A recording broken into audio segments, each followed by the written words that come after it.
গ্রামে থাকলে কিছু উপকার আছে, যেমন আজকে আমার অনেক ইচ্ছে করছিল শাক ভাজি খেতে, তাই আম্মু দৌড়ে গিয়ে ক্ষেতের মধ্যে কিছু শাক তুলে নিয়ে এসেছে।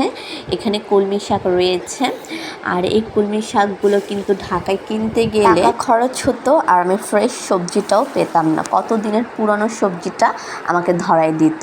কিন্তু এখানে আমি একদম ফ্রেশ তরতাজা সবজিটা একদম এনে রান্না করে খাওয়ার সুযোগ পাচ্ছি। তো এখন চলে গেলাম রান্না করতে ভাজিটা। তো এখানে আমি পেঁয়াজটা ভালো করে লাল করে আর শাকগুলো কেটে কুটে দিয়ে দিলাম। এটা আমার দুপুরের আয়োজন চলছে। তো আমি আজকে শাক ভাজি করব, আর গরুর গোশতের কিমা করব, আর হচ্ছে সজনে দিয়ে ডাল রান্না করব। এই তো ভাজিটা শেষ। এখন আমি পাটায় কিছু পরিমাণ গরুর গোশত ভালো করে থেতো করে নিয়েছি, আর এইগুলি হচ্ছে কিমা করব।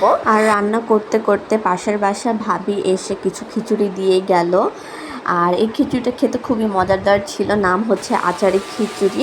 আর কেমন লাগলো আজকের ভিডিওটি অবশ্যই কমেন্টস করে জানাবেন। ধন্যবাদ সবাইকে।